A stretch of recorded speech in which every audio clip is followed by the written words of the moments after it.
জুলুম মানে হচ্ছে বৈষম্য। বৈষম্যের স্থান ইসলামে নাই, অবিচারের স্থান ইসলামে নাই, জুলুমের স্থান ইসলামে নাই। আল্লাহ তাআলা বলেন যে আমি জুলুমকে নিজের জন্য হারাম করেছি এবং তোমাদের জন্য হারাম করেছি।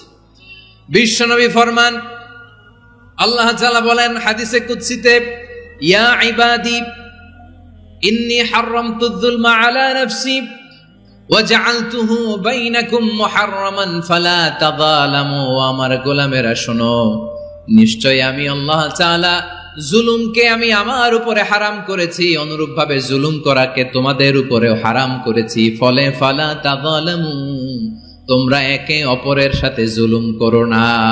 নির্দেশনাটা কার? খবরদার, জুলুমের সাথে আমাদের কোনো সম্পর্ক, জুলুমের সাথে ইসলামের কোনো সম্পর্ক নাই।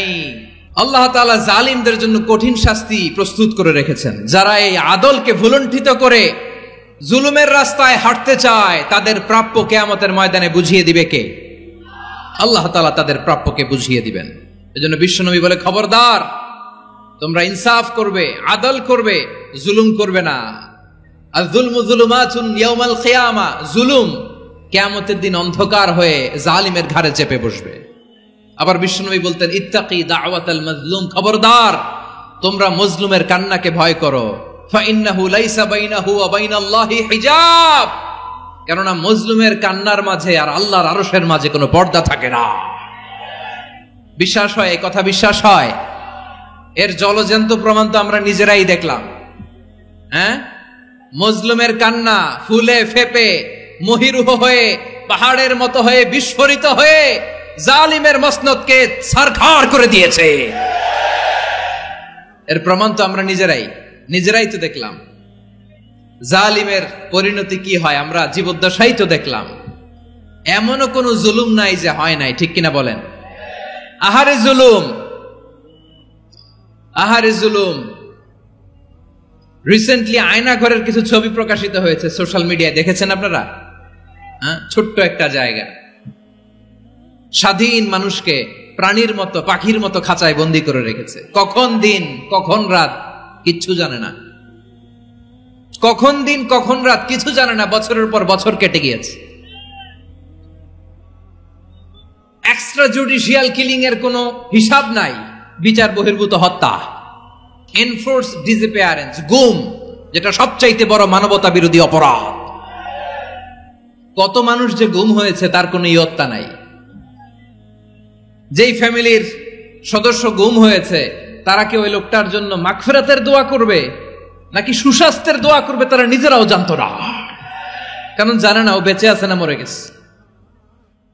আহা, বিডিআর নওজোয়ানদের যারা ছাড়া পেল দেখলাম, বিনা অপরাধে, কোনো অন্যায় ছাড়া, অপরাধ ছাড়া তাদের জীবন থেকে, তাদের তারুণ্যের, তাদের যৌবনের 15 বছর, 16 বছর, 17 বছর নাই। 6 মাস বয়সের ছোট বাচ্চাকে রেখে জেলে গেছে। 6 মাসের মেয়ে বেরোয় দেখে মেয়ের বয়স 17 বছর। মেয়ে বাবারে চিনে না, বাবা মেয়েরে চিনে না। মেয়েকে এখন বিয়ে দিয়ে আরেক ছেলের হাতে তুলে দিবে। মেয়ের শৈশব বাবা দেখে নাই, মেয়ের কৈশোর বাবা দেখে নাই, মেয়ের তারুণ্য দেখে নাই। আরেক যুবককে দেখলাম 14 বছরের 14 দিনের সংসার, 2 সপ্তাহের সংসার শেষে জেলে গেছে। কত যুবকের যে স্ত্রী চলে গিয়েছে ফ্যামিলি ছেড়ে, কারণ জানে না তো কবে আসবে, কি হবে, কেউ জানতো না। দাম্পত্য জীবনের মাত্র 14 দিনের স্মৃতি, এই স্মৃতিকে আঁকড়ে ধরে এক বোন 16টা বছর, 17টা বছর কাটিয়ে দিয়েছে।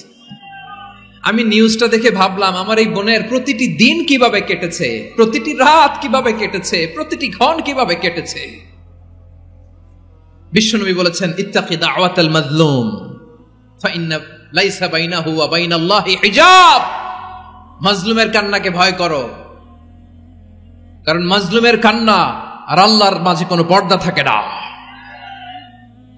আমরা আর এরকম কোন জুলুম বাংলাদেশে দেখতে চাই না। জোরে বলেন ঠিক কিনা? আর কেউ নতুন করে জালিম হোক আপনারা চান? আবার নতুন করে কেউ ফ্যাসিস্ট হোক আপনারা চান? এক দল আরেক দলকে নিশ্চিহ্ন করার রাজনীতিতে মেতে উঠুক এটা আপনারা চান? আমরা বাংলাদেশকে আদল দিয়ে সাজাতে চাই। আমরা এই 56,000 বর্গ মাইলের প্রতিটা ইঞ্চি মাটিকে কোরআনের আইন দিয়ে সাজাতে চাই। রাজি আছেন আপনারা? কারা কারা রাজি দেখান হাত তোলে আল্লাহকে।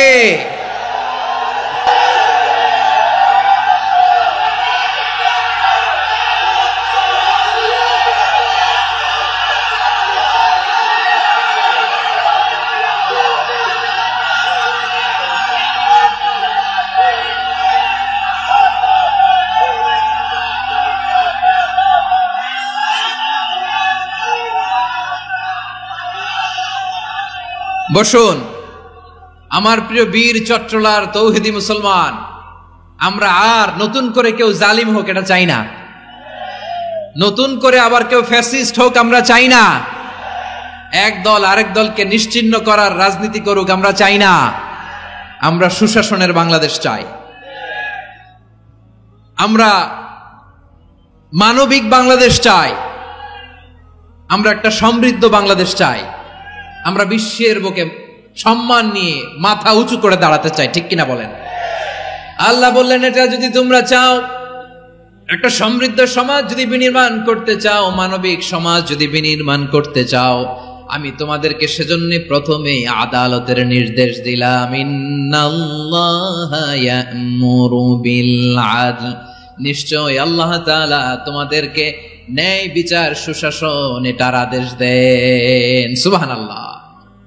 আদাল ন্যায় বিচারের আদেশ আল্লাহ তাআলা কোরআনের বিভিন্ন আয়াতে দিয়েছেন। আল্লাহ তাআলা বলছেন ইন্নাল্লাহা ইয়া'মুরুকুম আন তুআদ্দুল আমানাতি ইলা আহলিহা ওয়া ইযা হাকামতুম বাইনান নাসি আন তাহকুমু বিল আদল ইন্নাল্লাহা নি'ম্মা ইয়া'iযুকুম বিহি ইন্নাল্লাহা কানা সামিআন বাসীরা।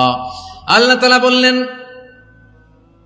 আল্লাহ আদেশ দিচ্ছেন যে ব্যক্তি আমানতের হকদার তার হাতে তোমরা আমানত পৌঁছে দাও, আর যখন তোমরা বিচার কার্য করবে, বিচার ফয়সালা করবে, আদালতের সাথে করো। সুবহানাল্লাহ বলেন। ওয়া ইযা হাকামতুম বাইনান নাসি আন তাহকুমু বিল আদল, আদালতের সাথে করবা। আল্লাহ তাআলা বলেন যারা জাজ হবে, বিচারক হবে, তাদের যদি বাদী বিবাদীর কারো সাথে শত্রুতা থাকে, কারো সাথে যদি কোনো ধরনের রেষারেষি থাকে, আল্লাহ বলেন বিচার কার্য করতে যে ওই শত্রুতা রেষারেষির কারণে আদালতের বাইরে যে অবিচার করে বিচার করো না। ওয়ালা ইয়াজরিমান্নাকুম শানাআনু কওমিন আলা আল্লা তা'দিলু ই'দিলু হুয়া আকরাবু লিত্তাকওয়া ওয়াত্তাকুল্লাহা ইন্নাল্লাহা খাবীরুম বিমা তা'মালুন। খবরদার কোন জাতির প্রতি, কোন গোষ্ঠীর প্রতি, কোন গোত্রের প্রতি আক্রোশ যেন তোমাদেরকে ন্যায় বিচার থেকে দূরে সরিয়ে না দেয়, বরং আমি আল্লাহর আদেশ হলো ই'দিলু, তোমরা আদল করো, ন্যায় বিচার করো, সুবিচার করো, সুশাসন প্রতিষ্ঠা করো।